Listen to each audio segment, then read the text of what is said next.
All right, we continue tonight from Washington, D.C. Here is part two of my exclusive interview with the Vice President, JD Vance. Every time he talks about tariffs, I'm like, is the media and Democrats that ignorant? Have you not figured out that means, oh, let's negotiate? Exactly. And they seem not to want to understand that part of them.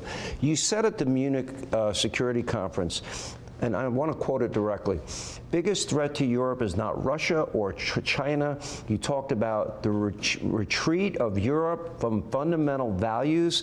The threat is from within. Yes. And you went on to talk about digital censorship and canceling elections. That was a powerful condemnation of what is really happening there. I appreciate it, and it's also, by the way, Sean, a condemnation of what the Biden administration was doing. This is one of the things that I think the Europeans didn't appreciate about the speech is the biggest driver of mass censorship in the last 5 years, it actually wasn't the Europeans. They were the victims of it in a lot of ways. It was coming from the Biden administration. This whole crazy left-wing idea that we're not allowed to debate ideas, that we're not allowed to discuss things, that we have to silence people, censor them, throw them in jail for silently praying outside of an abortion clinic. These ideas are going to destroy Western civilization. They're going to destroy Europe, and they would destroy the United States of America if we allowed them to fester. Thank God we have a president now who believes in free speech, but the danger is still there. The danger is there in Europe. The danger is there in the United States of America. We have to ask ourselves the questions as leaders. Are we willing to defend people even if we disagree with what they say? If you're not willing to do that, I don't think you're fit to lead Europe or the United States of America. If you're running in fear of your own voters, there is nothing America can do for you. Exactly right. You said it at the same conference. That's exactly right. There's nothing that we can do for you if you're terrified of your own people. And Sean, you see this every single day. What are some of the biggest drivers of violence in these European societies? It's mass migration.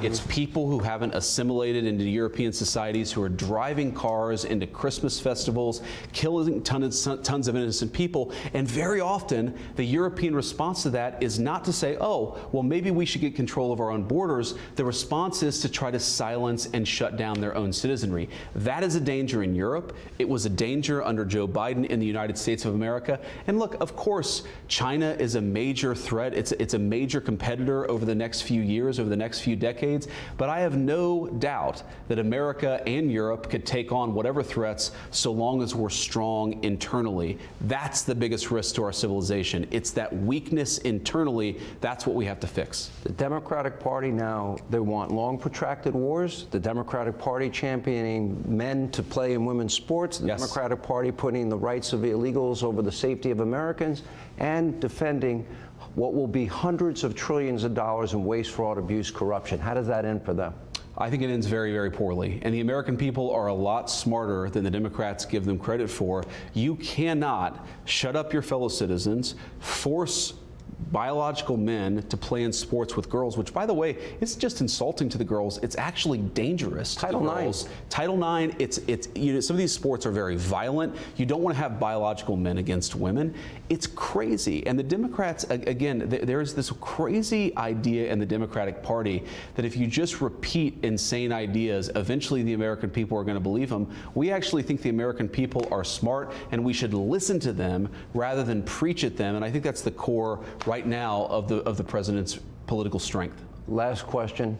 Tomorrow, you'll be sitting in a very prominent seat. Are you excited about your seating chart for the State of the Union? I'm excited about the speech. It's going to be a little unusual to have the camera on me for, you know, an hour and a half and every reaction that I have. But I think, you know, as the thing that I've learned, Sean, is people always say when you're on camera, you know, try to be stoic and try not to show your cards. I'm going to have fun tomorrow because the President of the United States, he's going to make a lot of good arguments. He's going to talk a lot about a lot of the successes that we've had in these first 45 days. He's also going to be himself, which means he's going to poke a little fun, and we're going to have a good time tomorrow, so I'm just going to try to enjoy it. Well, it seems like when I first interviewed you, it seems like it's sunk in. You now know you're the Vice President. So you're like, okay, this is a little new, but Mr. Vice President, you're always generous with your time. We really appreciate it.